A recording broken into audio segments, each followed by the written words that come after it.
Hi everyone, welcome to week 5. Things are really going very quickly now. So before I go over the week 5 materials, I just have a couple notes here that I wanted to remind you of. One is always be sure to read rubrics when you do your assignments. So looking at the rubrics right now for the case study, very important. What I did notice in scoring some of your assignments is that people didn't read the rubric, so they lost a great deal of points for things like not having references and citations.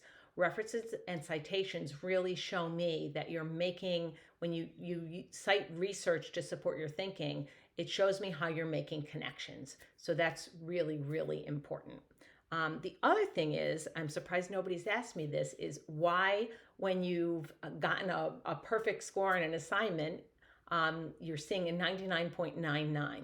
Well, I'll let you know, it's the way they built the course, and that's how the course builders assigned points in the rubric. So 33.33 is how they assigned it. So we're off by 100th of a point. Shouldn't impact anybody's final score. And if it does, I will make sure that, that I account for that.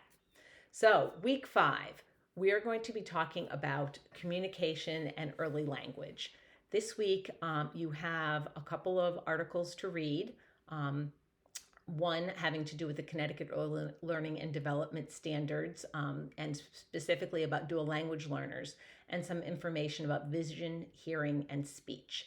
I also gave you a few websites I'd like you to explore: the National Institutes of Health, Best Practices in Early Literacy, and again, some information on vision, hearing, and speech. You then have some videos to watch about 5 predictors of early literacy and about early literacy skills. So I hope you enjoy that. And as always, if you'd like to do any of your own research, that is encouraged. So this week, you also, thanks to Jen Penna, have some information, some additional information that is, I guess, optional if you want to dig into it. And that's a deeper dive with regard to dual language learners. So there are a bunch of materials there. We're going to continue with our discussions in our small groups. Update us on what you are doing with communication and early language and literacy. And then you'll be turning in your week 5 draft domain.